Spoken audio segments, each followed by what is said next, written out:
Good afternoon and welcome to Sharpened Perspectives, episode 23. My name is Jim Vandeveld of HMC Manufacturing / HMC Knives, and I'm joined today by my co-hosts, Ken Spaulding of Zodiac Engineering and Alex Steingraber of SPK Unlimited. What's up, guys? What's up, dude? What up? And Alex is Speedio. And Alex, do your guys' machines have names? I didn't name my machines. I think that's kind of weird. No, I didn't name any of my shit. But... I just call it the brother. My I don't brother. know what I'm going to do if I get a second one in here. Brother 2. The little brother. Would you get the same exact machine or would you get a bigger one? I would get the same one. Yeah, the thing that sucks about going with like an S1000 versus your S700 is the table spacing is different. It goes from 100 millimeter T-slot spacing to 125, which is, I guess kind of makes sense, but it sucks that there's no continuity between all those tables. But I guess that's why they call it the W and not the S. It's the wide one. You know, everything's kind of spaced and it's up. weird because you could technically still fit 2 rack locks on an S500 too. Oh yeah, I mean your setup you could fit on there. S300 probably be too tight for that, but there's literally zero benefit of buying an S300 over an S500 because they're the identical price, unless you have to pack a ton of them in a small space. Yep. At least when I was How wide is the S300? Like, what's the enclosure width? It's like under 5 feet. I think it's closer to like 4 feet, isn't it? It's been a long time. I don't remember exactly, but probably comparable to that Sile X5. It's tiny. Yeah, it's really fucking small. X5 yeah, the door's on the left side, like, and the control's on the right side. So you got to kind of snake around the control to get in if you're trying to tighten anything on the right side of the table. It's tiny. I don't like that. But it's cool. But yeah, before we started recording, we were kind of starting to poke around at some changes that Ken had made to the Datum. He was working on changing his lock bar to kind of create some more clearance between the lock bar itself and the frame, and then was also working on, he actually got a carbonizing setup and he'd already been heating his lock faces, but was still able to, with some effort, create a little bit of stick. And so, like all of us who get a little bit eccentric with what we do, he wanted to continue to improve. So I think yesterday or 2 days ago, you bought a carbonizer, right? Yeah, I've been getting really like self-conscious about this and quite honestly, just a bit deflated kind of dealing with all this shit. Because that was some feedback that I got on the Rev NCs was like, oh, you know, there was a guy at Makers and he was like, that's lock stick. And I was like, okay, whatever, you know, and that was it. And then he put it down and he walked away. And so getting little feedback like that, I'm like, this is the only thing that's constant now. There's a little lock stick, and it wasn't on all of them, and it wasn't consistent, kind of depending on who opened it. And I think some of it was, which we talked about a little bit last time. Forget if it was while we were recording or after what, but because there's such a small area of clearance around the lock bar in the pocket, if you push the lock bar into the frames, it's actually binding the lock bar on the tight. So the frame and the lock bar are rubbing. Those two walls were actually rubbing.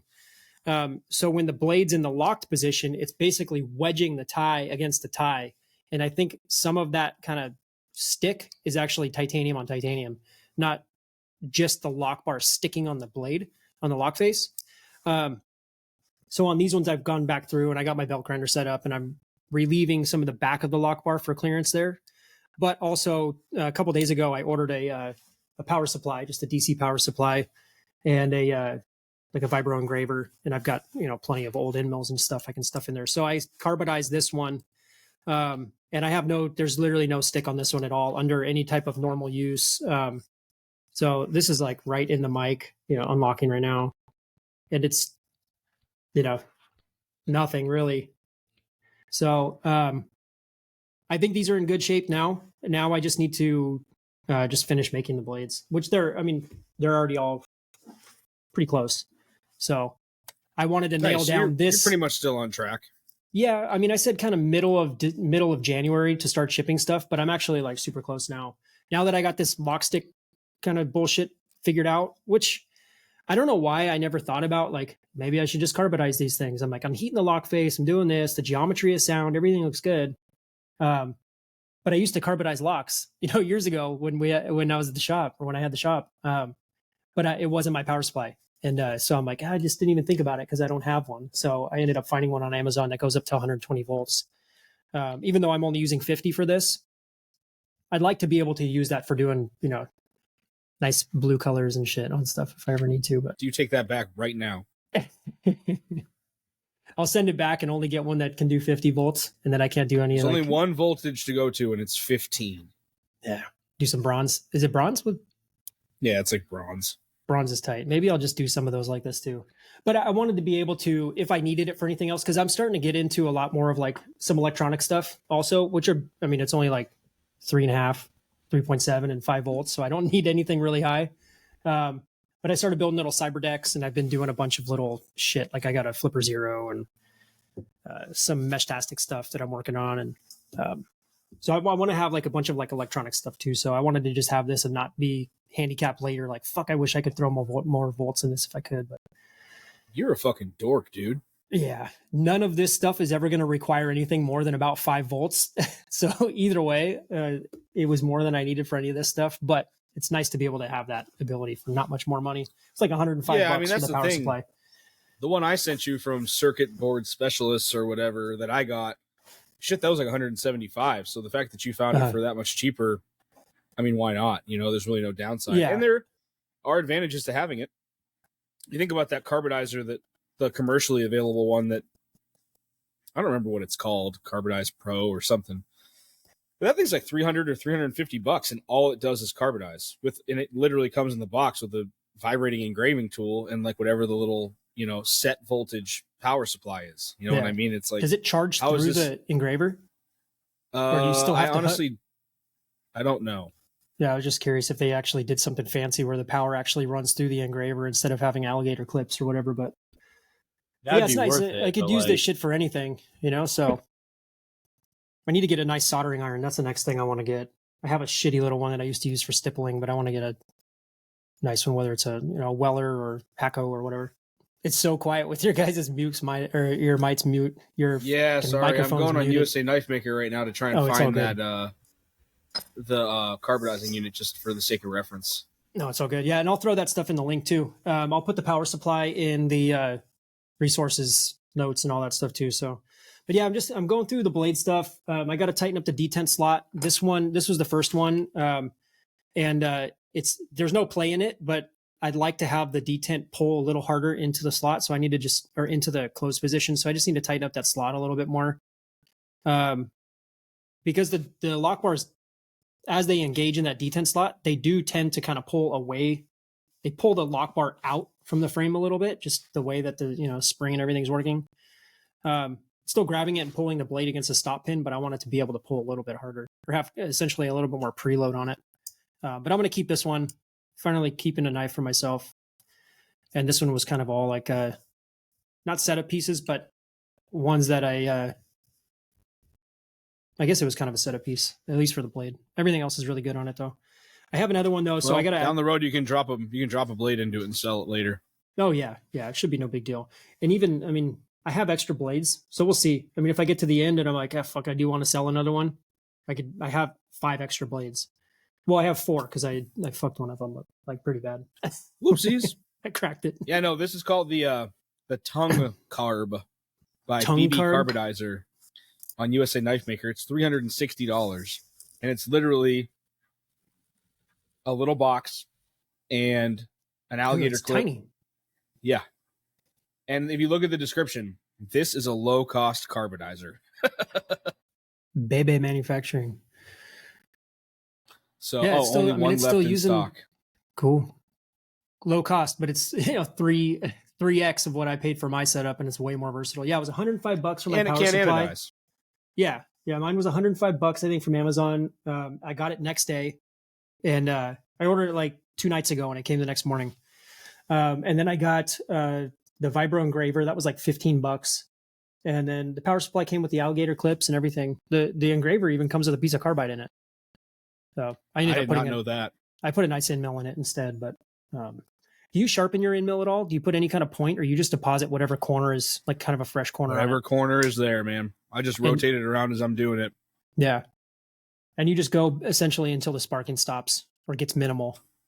Or until it gets so hot that I can't touch it anymore, and then I know that it's been doing it for long enough. Yeah. Yeah, the contact patch is such a small area on mine. Yeah. When I was using 38 volts, I would go till it stopped sparking. Yeah. And now, like I said, it actually with 50 volts, it actually gets hot.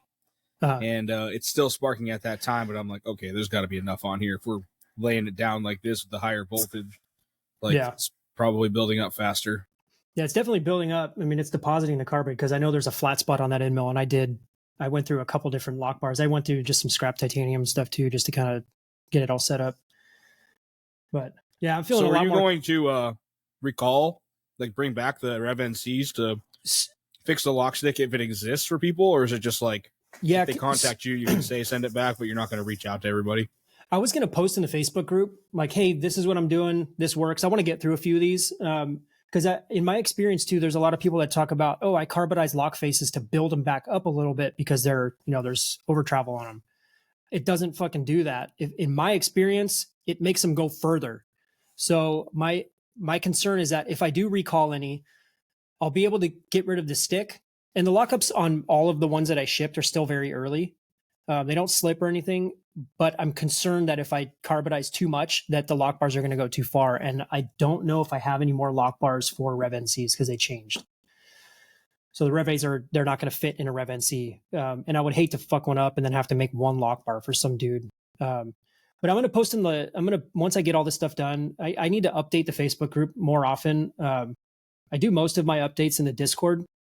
And I've seemed to spend a little bit more time browsing Discord and commenting and doing shit on there because it has a bunch of flipper stuff or any of this other electronic stuff. There's a lot more dudes that are into that kind of shit on Discord. But the conversations are a lot cooler. And I think every time I go onto Facebook, I get sucked in to just some of the machinist groups. And then I end up just talking shit and getting frustrated. And then I get pissed off. So I try not to go on there too much, but I need to update the Facebook group just in general, kind of where I'm at with everything, especially since I have some pre-orders on there. But I'll probably mention on there, hey, if anybody has one, and if you do still experience any stick, just send it over and I'll take care of it. I got it figured out. I'll clearance the lock bar and I'll throw some carbide on the face and it'll be gone. But all the ones that I ever had in hand, it's cool that you have that it opportunity. Went away. Yeah, for sure. And it's a pretty straightforward fix too. But like the one that I had at CCKS, there was zero stick on that the whole day. Like the action on that thing was buttery smooth and no stick. And then it developed after I shipped it, which is kind of annoying, but that one, it happens sometimes. I'll hit the guy up. Yeah. I'll hit the guy up. I got to get some oil too. I need to get some oil. It sucks. Like you order nano oil from anywhere and it's like a week plus out, even from Amazon. So if anybody you got a spot or a recommendation, I know Alex, you said you use Super Lube, right? Lube. Super Lube. It's literally so it's made in New York State. There you go. This one, I actually put just some random oil that I have, but it's got skiffs in it. And this thing is nice, really nice. And it's just enough. And I'm not flattening the balls on these either. I had to flatten the balls on the Rev NCs because I didn't have enough room. But I have more room in here now, so I'm leaving the balls round. And the action on them is way, way better than a flat D10 ball. Plus, I don't want to flatten them. It sucks. But then they scratch. You can hear them kind of fucking annoying. If you use what is it? Yeah, if you use the zirconium nitrided balls, the white ones, they auto flatten. I don't know if I want that. I don't think I want that. Did you do that for a little while? I remember seeing you posting something about it. I still do it. Where do you buy them from? BC Precision. I'll send you a link so we can link it in the show notes. But BC Precision, that's where everyone gets their D10 balls from, by the way. So when you buy them from Tie Connector, they come from there. I asked the woman that works there. She's like, even the ceramic ones from us, and I'm like, even the ceramic ones. So everything. The silicon nitride and the zirconium oxide, that's what it's called. They sell both of them. They also sell steel ones as well. But anyone that gets D10s in bulk gets them from them. So just bearings in general, balls in general. Yeah, pretty much. So I would. Cost? They're super inexpensive if you get them from them. I can send you the price that I pay. I mean, it's going to be what everyone pays, but it's significantly less money than what you're buying them in bulk from like Alpha Knife Supply or Tie Connector. They have an MOQ or anything? What is that? Minimum order quantity. No. Did you listen to episode 1, man? We talked about that. I did, but I always forget what that term means. Yeah, so minimum order quantity. Sometimes the prices are super cheap because they're forcing you to buy 1,000 of them. So it may not make sense if somebody needs 30 of them or whatever. That's why for all my Go ahead. I was saying you can buy I think the lowest quantity is maybe 50 or 10, but still, even then you're spending less than $5. You're spending more on shipping than the actual product. So it makes more sense to buy hundreds at a time. I think I bought 300 last time, and I spent $30. Nice. Yeah, because all my D10 balls I'm pulling out of the bearings that I had from Rev NCs, because I bought just a bag of cage bearings. So I have 50 extra bearings or whatever. So I just pop the ball out, throw it in a lock bar. And it's nice because if I drop the whole cage, it's easier to find than it is 10 balls. So it works out pretty well. Yeah, these BC are really close. Precision. BC Tennessee. Precision. We'll link them for sure in the show notes. That'll be cool. So you're just going through this shit. What are you guys up to? We are. My buddy Mike is here. He is currently working on finishing the batch of stuff for this Friday. And we're kind of planning what we want to do for the future. I really need to get working on some Mac stuff for delivery in a week and a half. I actually have been working on it since the middle of December, and just trying to get the drops online and everything. I delivered the last batch of Mac stuff the middle of December, and I was I'm gonna stick with the middle of the month or whatever, but it's hard to implement everything at the same time. I'm trying to figure out a schedule that works.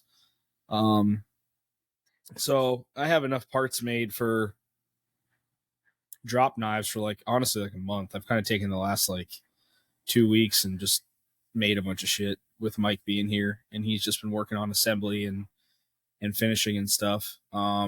And so now I have a little bit of flexibility to get caught up on Mac, but I really have to do some some thinking here about what the future of all that is for me, because it's really hard to do it all, and it's working out in my favor a lot more to focus on my own stuff.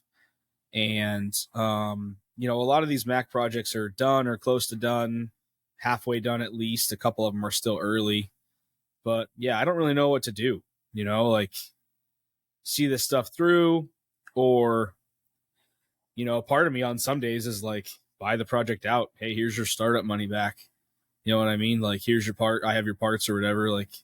I don't know if I want to allocate time to finish this over the next however long. And then I have the reality of you can't do that. You made an agreement with these people, and a lot of it's hard because they put a lot of the projects on pause, whether it was because they were behind or they had shows or whatever, and it was to their benefit to take a month or 2 months off at any time. And I rolled with that punch. But then because of that, I had to figure out another means to an end. I can't survive as a business if my customers are not paying me or wanting the work that we were supposed to be doing when we were supposed to be doing it. So I pivot to something that's more controllable for me. And then we want to start the project back up. And it's I had to pivot. You know what I mean? I went another direction. And so this is pretty tumultuous for me right now, is what do you do? I don't know.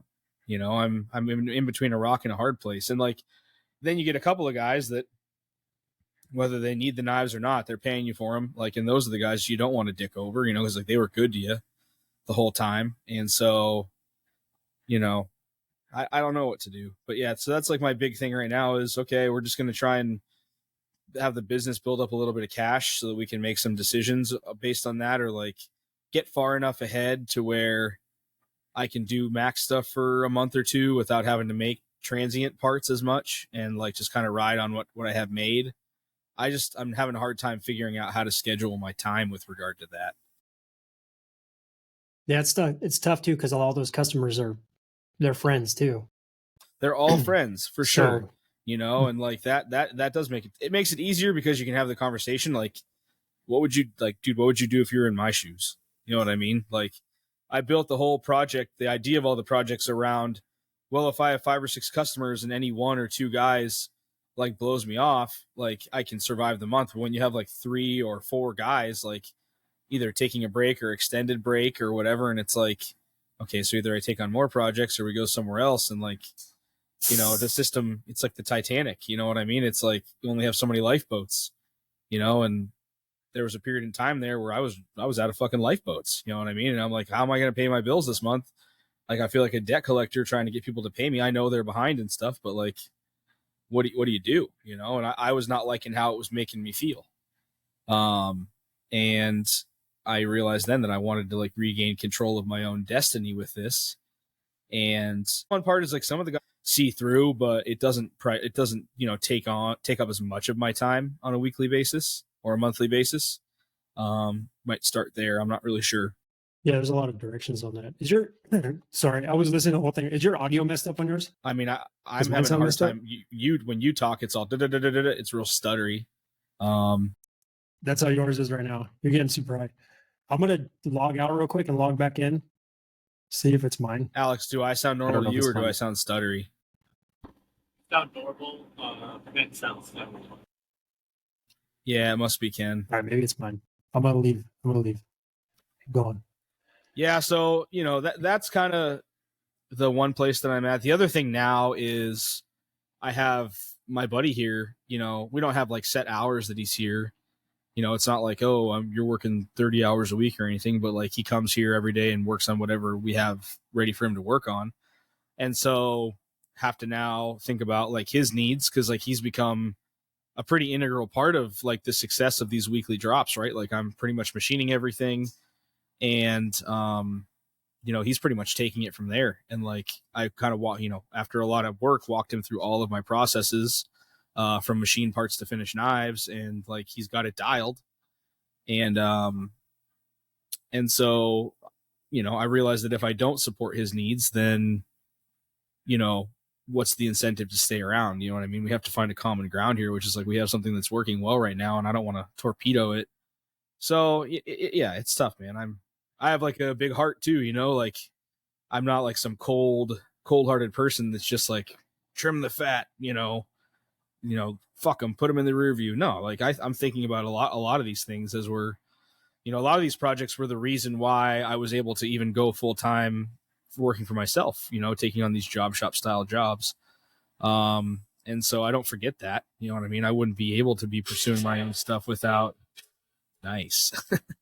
without them. But it just, I think it really comes down to like, these are just some conversations that I have to have. Like, what do you see with the future of this project? Does it hurt you or help you to continue it? Like, you know, and get down to the brass tacks of it. I like being able to work with these guys really exposed a lot of new people to me, you know, because they're posting pictures and sharing stuff and then tagging me and like talking about how I'm the one, you know, that's making parts and stuff. And it's been really good for my business because, you know, I see a lot of people at shows are like, oh, you're the guy that makes the Mac stuff. Like, that's kind of like a segue for me, which is cool. You know what I mean? I like being able to provide value to those guys' lives, makers' lives. And like, yeah, I'm just trying to figure out what makes the most sense right now.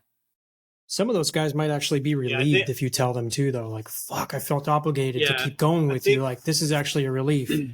They just have a conversation with them. With everybody. Send them a link to this episode. They're going to hear it. Yeah, I mean, hey, if you checked out my podcast, check out this episode right around the 23-minute mark. It's where I talk about how I hate all my customers. Like you, and you already said it. Like, you got to think about what's best for the business. It's not you being selfish. What's best for Jim? It's like what's best for the business. Like, yeah, they help you grow, but then also it was like if people are just sitting on orders and stuff and like not really following through, then it's like, all right, well, I need to again do what's better for the business. So like, I'm just gonna pursue my stuff until, and then you can tell me when you're ready, but like, it's not going to guarantee you have like scheduling in this process, you know. But then the guys that are, you know, being consistent and all that stuff, maybe they take the forefront versus, and it's not, you're not necessarily punishing the other people. It's just that, I mean, like you said, like money talks kind of. Yeah, I try not to let like the greed factor or like the money side of it like dictate the decisions that I make, but like as the business is growing, it's undeniable. Like to steal a Saunders quote, like growth each catch for breakfast. You know what I mean? If you want to scale, it's like everything is expensive. And so I think right now what I'm trying, like putting my most effort into is how to make the transient stuff as efficiently as possible so that I have the time that I need to do the max stuff too. You know, that's ultimately what it boils down to, is like just a strategy that works for everything. Because I know there's enough hours in the day. Like people will watch my story. Like I go to the gym every day. I like spend time doing the cool stuff. I prepare food. Like there's a lot of time during the day, like hours a day that I could reallocate to like just working, and probably have enough time to do everything. But like my routine, and usually I have one or two machines running while I'm doing these other things, right? Like I try and leave it running whenever I can. But if like 11 o'clock comes around and I'm going to the gym and the machines aren't running, I don't wait a half an hour and go later to like get the machine running. You know what I mean? Like I prioritize the things in my life that I've come to like appreciate in my daily routine over like maximum productivity in the shop. And I think that just from a longevity perspective, like you have to decide like what your non-negotiables are. You know what I mean? Like what are things that you're going to do every day, no matter what? And like, cause I mean, like you guys know as well as anybody else, like there are curveballs. We all have kids, even if you don't have kids, there are curveballs every day, whether it's, I want to go snowboarding, or the kids last night, I took the kids to a snowboarding lesson that was 40 minutes away and it ate my entire night up, which was great because I don't want to miss that, you know, but like, what are your non-negotiables? What are you going to stick to no matter what? And like, just be okay with that, you know? And like, that's what I'm trying to figure out right now is like, what are my non-negotiables? How is my schedule set? And like, where does everything else that I want to do fit into it? Yeah, that's kind of where my stuff's been trying to prioritize family stuff more, especially with the kids. And if I have stuff that's running, cool. If not, like you said, I'm not going to go get something running if I don't have time to actually do that efficiently or safely, where I know I can reliably walk away from it and come back to good parts. I don't want to just throw something in just to have something running, even though, you know, financially it's probably a better decision, but morning routine and things like that, that's non-negotiable for me. Yeah. I mean, I think there's days where it makes sense to spend the extra effort to like get stuff running, or like just to have something running to run it. Even yesterday I was blanking out some rich light show scales op1 on the insides. And like, so now I'm trying to think like, well, if Mike's here working when I'm doing everything else, like what are some things, simple things that are just like load, tap down, button push? You know what I mean? Like what are some basic things that are like, hey, this is a 25-minute cycle. Like even if you did one part every other hour, at least it's still making something, you know, versus nothing. So we're like exploring that and like higher density work holding. And what that requires is tough. Is it requires a little bit more larger scope for the project for me, which is like, you know, kind of the whole idea with the weekly transient drops was, rather than creating something, you know, similar en masse, like I'm going to try really hard every week to make something that's different. You know what I mean? Like even if it's, you know, whether it's subliner versus frame lock, or it's a different material or whatever, like I just want to really try and, you know, spend these first few months just like making sure that I'm not just a robot making the same thing over and over again. Just because my customer base is used to like pretty unique, similar, but unique, every build having something unique. So to step into this foray of like regular drops and then also make it like super milquetoast or monotone, like it just didn't seem like it was the exact right move. But I have a whiteboard. I bought one of those teaching whiteboards that like roll around and spin. So like you have double sided and it rotates and like it's on its own stand, because I don't have any wall space left in here. And like just kind of like, hey, let's plan out a schedule of like what materials we want to use, what's the drop schedule going to look like, and then like, are we going to do Tontos or are we going to do regular drop points? Like what, you know, where do we want to go with this, so that I can start to plan in a little bit of a higher capacity. Yeah, so I'm trying to find my efficiency. I think that everybody that's trying to grow is trying to navigate like, how do you do it the most effectively? And unfortunately, not only did I change my manufacturing schedule entirely, but I also brought a new employee into the foray. So it's like now I have like this, how do I make parts for this direction, and then how do I best utilize this person's time, you know? And like it's a lot to think about when you're also just trying to be a machinist, you know what I mean? Standardizing Stuff. Standardizing your process allows for you to standardize your schedule. So like I'm in a different boat as far as like having my shop at the house, but the way I do it is like keeping everything super simple and like as much as I need to get machined as possible can go into that guy to go into the machine. So like that's why I wanted to standardize all of like my work holding and all that stuff. So if I do have a person here, it's dumbed down to like the lowest possible thing. And that person, the only thing they need to think about is putting that thing in there and torquing it down to that pounds per square inch and then hitting go. That's it. You got a couple more that makes steps. a lot of sense. And I got a couple more steps, but I was breaking it down to like the, you know what I mean? No, you're pretty much there, but I was saying what you could do is you could utilize even a little bit more probing to where your pallet had a feature in it, whether it was something that was in the fixture that was specific for that fixture and location or a bore size or whatever. And you have the probe coming in, probe it. If it's this bore, run this program. If it's that bore, run that program. Now you don't have the operator even having to think with their brain at all about what program needs to be tied to what pallet. You just throw the pallet in and press cycle start. Yeah. And you have a master program that comes in and probes and then jumps to a sub to do whatever's already on that pallet. So you could mix and match and do whatever the hell you want. And all you got to do is just tag what pallets need to run in what order, and then they just, when it's done, they take it out, put another one in, and they don't have to touch the control other than cycle start. And that's the ultimate goal. There you go. That's what I meant by you got a couple more steps, and then you could throw anybody in there that, can't even read. But I mean, for instance, right now, like I have my girlfriend running the machine sometimes, and it's like neither of us went to school for any of this stuff or learned on the job or anything, but like, I'm like, hey, just put this in, torque this down, make sure you close the door gently, and then hit cycle start. How many hours a day or how many days a week is she down there with you? 2 days a week, so Thursday and Friday, and then pretty much like I'll usually sometimes like stay late in the morning. Like I'll leave the house at like 7:00, kind of like help the kids do whatever, and then she's like, well, I'm gonna stay a little bit longer, and then she'll come in at like 8:30, 9:00, so not too much later, and then we'll just be working all day, and then she'll leave early, and then I'll leave a little bit after she does. And how long has she been doing that with you? She started, I want to say October of last year, and pretty much every week. And so when I had that like fairly large run of Gen 3s that I had to do, she helped with like the majority of it. Like she most of the finishing. Damn, that's loud. Yeah, I mean, so referring back to Ken's original question, what are you guys up to? That's kind of it. Thinking about those things, working on making parts. This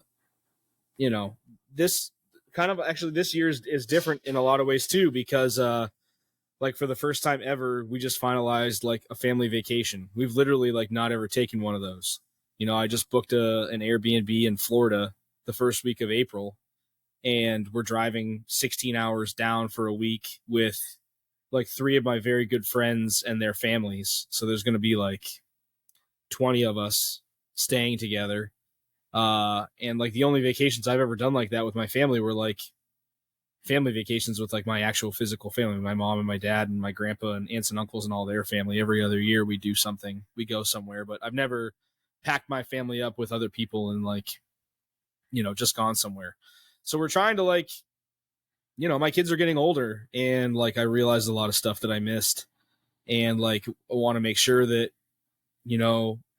as things are going good with the business, that like we don't forget that means that like cool stuff can happen with our families at the same time, and like I've been in so many ways for so long, like everything the business made, aside from like the basic needs of like my household and the shop, like I pretty much am pushing that back into the business. And so it's like, hey, we're like doing pretty well this year. Like, let's make sure that we spend a little bit of that money and take a little bit of time to like do something special together, and I'm not going to like go on some luxurious like European vacation or some long ass fucking cruise or like deck myself out with a fucking, Range Rover or anything. But like, if it means that we take 1 week off in the spring and like go spend some time together, I'm like looking forward to that. And I don't know if you guys are this way, but like when I do stuff like that, because of like how I've set this up for myself, I usually feel some guilt. You know what I mean? When you walk away, like the first day or two away from the shop is like, okay, cool. Like it's a weekend at your job. But then by like the third day, you're like, but I should be working right now. And this feels weird. And then by the fourth day, you're like, I don't know how to have any fun because all I can think about is the stuff that's not getting done back at the shop. You know what I mean? And like, I'm having to really prepare myself to like disassociate from that mindset. And I don't know if that's a common thing for a lot of people, but like, that's my reality of just like a guy that works 7 days a week. When you step away from that, like, it just feels weird. I used to get like that a lot. Now I only feel like that if I have open orders right now, like, fuck, I got to get some stuff done because somebody's actually waiting for something. But if I'm just in the middle of something and I don't have anything that somebody already ordered or anything, I'm like, fuck it. It's a lot easier for me now to forget about kind of what's going on. I'd still think about it, but I don't get that guilt anymore. But that's also partially why I think it takes me so long to get shit done sometimes, because I don't prioritize it like I used to. I used to think like, I'm working at this shop and everything is going to crumble if I don't show up. Like, I got to be here and all this. And like, most employers don't give a shit about you, so after a while. But I try not to get in that mentality where it doesn't mean anything, because then I don't know. I feel like it's probably better for you to actually have some kind of ownership over certain things like that, just for your own sake. But yeah, now I mean, it's super easy to procrastinate if you don't have an accountability to that, where like you make it so that none of it really matters. You got to be careful that you don't skid off the road, right? Which is, there is weight here, which is that like there are expectations and you are a business that's supported by people that are expecting to get something from you. And if you become too narcissistic and it's like, it's all about my needs and my wants, and like, then it's hard to prioritize getting in here sometimes. But again, I think it's just I'm not a big fan of balance. Usually my scales tip in one direction very heavily, but like, this is one of those things where like balance needs to be found, otherwise if you can't enjoy the things that you're doing when you're working really hard to be able to do them, like what's the point in like any of it? Yeah. The whole point of any of this stuff is that you can enjoy time with your family. I mean, ultimately, work hard, play hard. Yeah, it's cliche, but it's true. You work hard and just play a little bit is even probably more along my comfort level. But no, it's kids are only going to be little once, dude. Yeah, and I already missed a lot of that little kid. Like I've said this before on this, but like my 3-year-old, my youngest daughter, and I are so connected compared to like my first 3 or maybe even 4 kids. Like the stuff that I experienced with her and the silly things that we do and the fun that we have, I didn't do any of that shit with any of my other kids, and like, I'm not going to get that back. And like, as my oldest is almost 14, I'm realizing like, dude, you got like 4 years left with this guy, and a lot of like who he's going to be in this world, like is going to be based off of like his relationship with you in the next 4 years. And so like, because he's the oldest, I don't know if you guys are like this, I take a lot of stuff out on him. I have a lot of expectations of him, and I'm pretty hard on him. And so I'm trying to find a way to like, if I'm going to be that way, I need to make sure I love him just as hard as I ride him. You know what I mean? Like, he needs to know that that's a two-way street. And like, even like simple things too, like, right, the kids are getting into snowboarding and like we're handing down snowsuits, and like, maybe for Callum, it's like, dude, you're going to get some nicer stuff. Like, let me spend a little bit of extra money to like get you things that are new to you, because, hey, you're the first one doing this stuff and like you get to reap some benefits. You know what I mean? Or like, what are some things that I can do for him that like make him feel special? You know what I mean? Because I realized like for a long time, he didn't really get that from me, And so, yeah, it's been a very introspective year so far, right? Like the business is changing and it's making me just think about things. I'm spending a lot of time thinking. Well, it's easy to do that when you're in the shop by yourself all day. Dude, and that's what's tough is that like until very recently, that was the case. But now I got Mike here just about every day. And like, we're talking work, we're talking, he's becoming invested in my process. He's improving some things that like maybe I just kind of limped along, but he's like, hey, I'm doing this every day. Like, can we make this better? And I'm like, yeah, I kind of have been doing it the half-assed way for a long time because it never, if I was making 2 or 3 knives a month and now we're doing 5 or 6 a week, you know what I mean? It's like the volume has changed, and like doing something repetitively and inefficiently gets really old. Whereas I would forget how inefficient it was between times of doing it. And then when I would go to do it, I'd be like, man, this still sucks. All right, the next 3 weeks, I need to change this before I do it again. And I'd forget. I'll do it the next and then month, I'd do it again for years. You know what I mean? Yeah. And he's like, hey, I'm doing this like 20, 30 times a month. And like, it kind of sucks every time. Can we do this better? Yeah, that's rad. Yeah, having someone in the shop is like a huge motivator in that regard. Is like they find these little things that you just deal with because you don't have time. You got more important stuff to do, like programming or whatever. And then they're like, hey, it'd be better if it was like X, Y, and Z. And you're like, all right, yeah, let's do that. And you either, what's nice too is with the business making a little bit of money this year, not that it hasn't been profitable in the past, but like not like this year is going to be. It's so much easier to just be like, okay, we can afford to do that. Like order it, order this, order that. Yes, we need a redundancy in here. Let's get a second one. Like stuff that I would be like, well, I'm gonna have to save and put some money together for that. And then it's going to be like, man, do I pay this bill or do we order this thing? You know what I mean? And like, not like I'm Scrooge McDucking it, backstroking in money, but like the last couple of months have been a little bit more consistent. And so it's given us a little bit of freedom to like, stretch our wings a little bit, which is pretty nice. Yeah. Like for instance, like this old tape machine back here, it has like, you just pull it down and the tape comes out and wets the tape or whatever. And I'm just like, all right. The WB Mason guy came in and I was like, let's get the automated one. Let's do it. What can you knock down the price, all this other stuff? I'm like, yep, let's go. All right, it's in the budget. We're just going to be using this forever. That's a quality of life thing that I think needed to happen. Dude, I would love to have like a nice like automatic tape machine. Like I'm sick of these rolls and like ripping it off and hitting my fingers with the sharp tape ripper thing. And yeah, how much was your automatic? Do you have the same shit? So I've got all my tape on like the Uline roll, so they're all on there and you can pull them and everything. But I don't have the tape dispenser for my paper tape like that. So I'll pull the tape out. I'll fucking catch my knuckle on it all the time. Then I got a sponge, and then I put it on the box, and the boxes look nice. But I'm like, I don't have $400 to buy a fucking tape gun right now or tape machine. Is that how much they are? $400? They can be. I mean, you could get them. So you can get like the $150 ones all the way up to like a few thousand if you wanted easily. But it's like I'm currently not shipping enough boxes to where they're like $400. Yeah.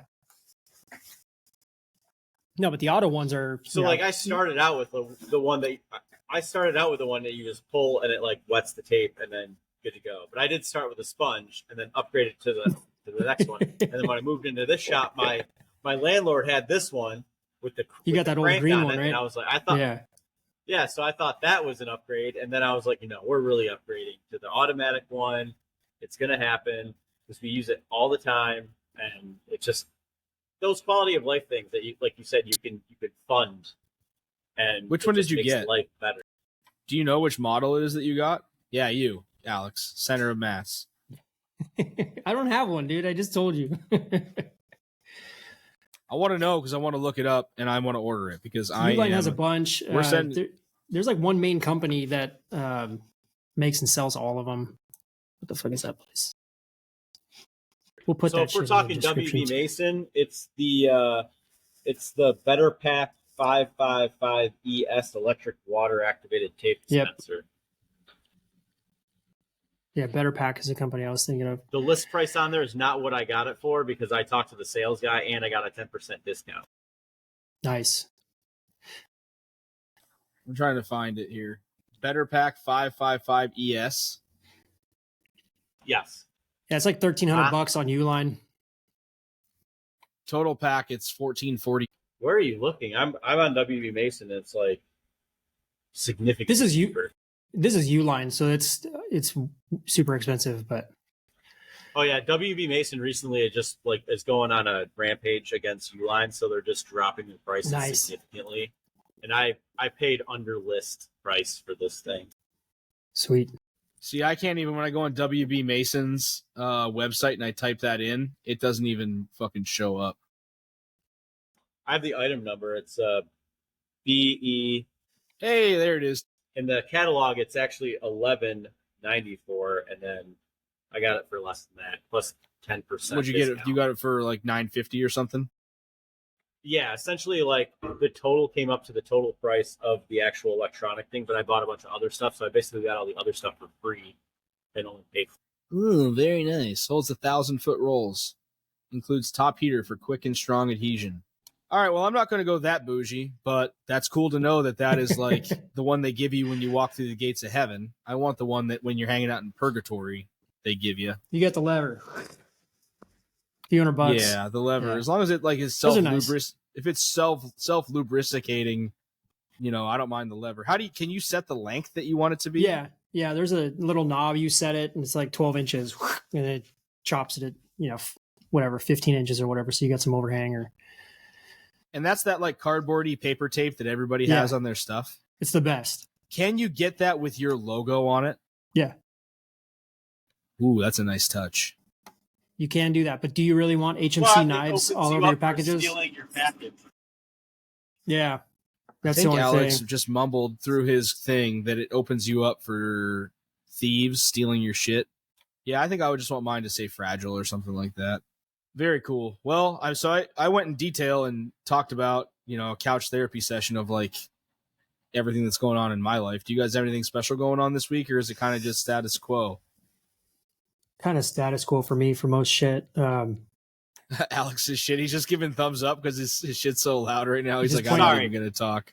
No, Alex needs to just. Yeah. So yeah. I'm very excited. If everyone should just follow me right now and look at all my stories and see how awesome my setup is that I've finally got figured out. Yeah, so update on the fifth axis stuff. I ordered all those silic. All right, yeah, so update on the fifth axis stuff. Because we went over a lot of the like pretty much.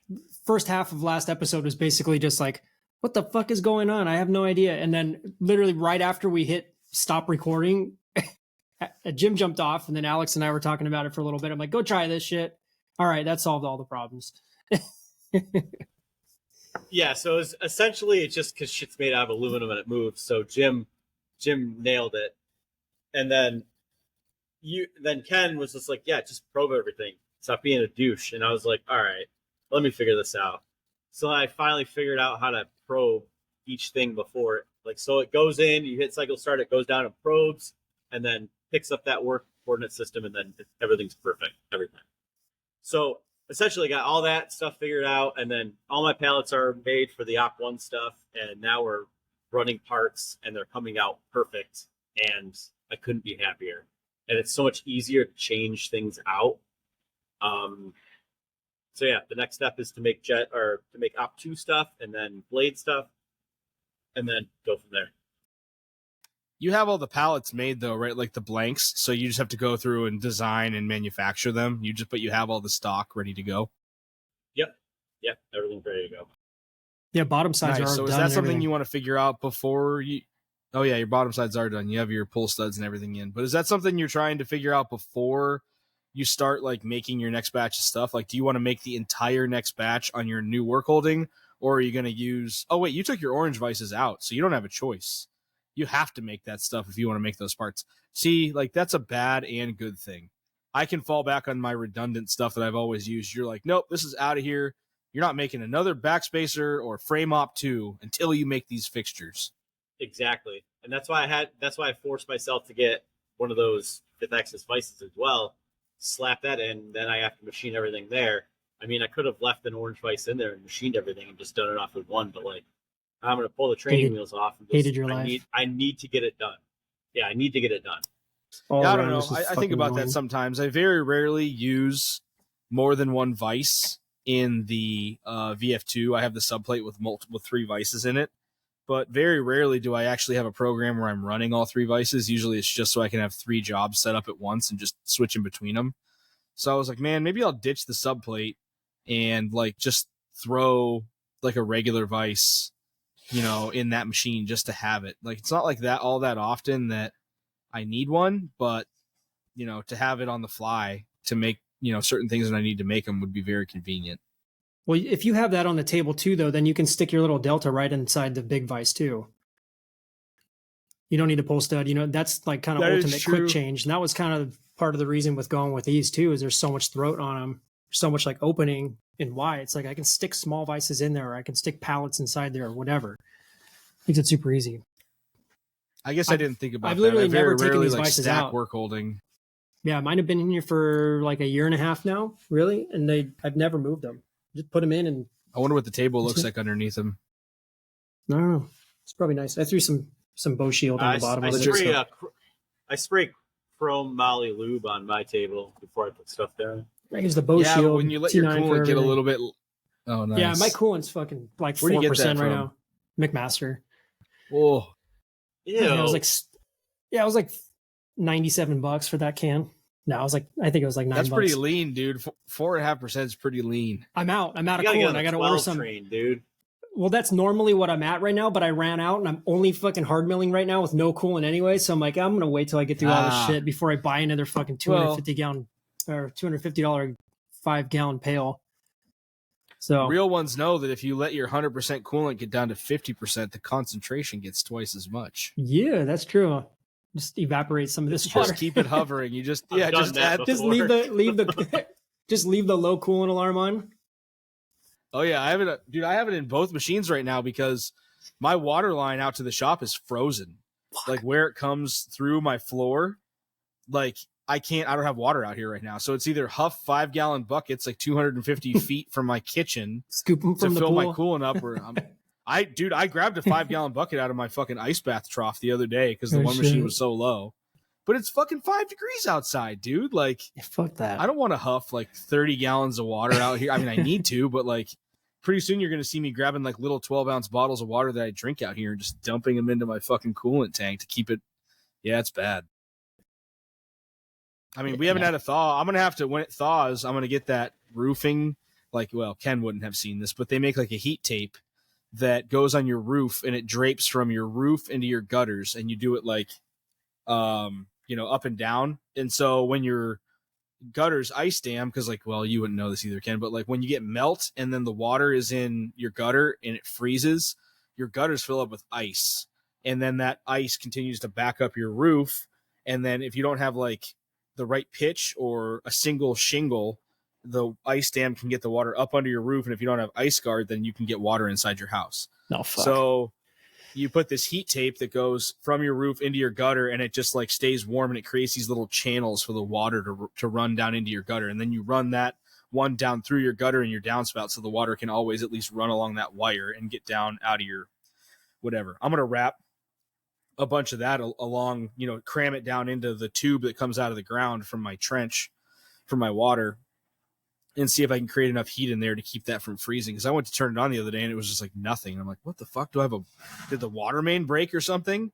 And I was like, shit, did the pipe burst inside my house? And that's why I don't have any water pressure right now. And I was like, no, everything's fine. And then I was like, oh, it must just be. And it's hard PEX coming up through the floor to my spigot. So I can't like squeeze it to see if there's any pressure because it's like hard plastic tubing, But I just have to assume with it being 5 degrees outside that being that close to my, it's not insulated. It's like kind of in the wall, I guess I could maybe run a little heater right in there or something. I don't know what I'm going to do, but yeah, I need something because I got these slow coolant alarms. That happened on the way back from Big Bear Pennsylvania a couple of weeks ago when we were coming down, like trying to hit the wipers. I'm like, it's just fucking scraping on the dirty window. I'm like, what the hell? But the lines were all frozen.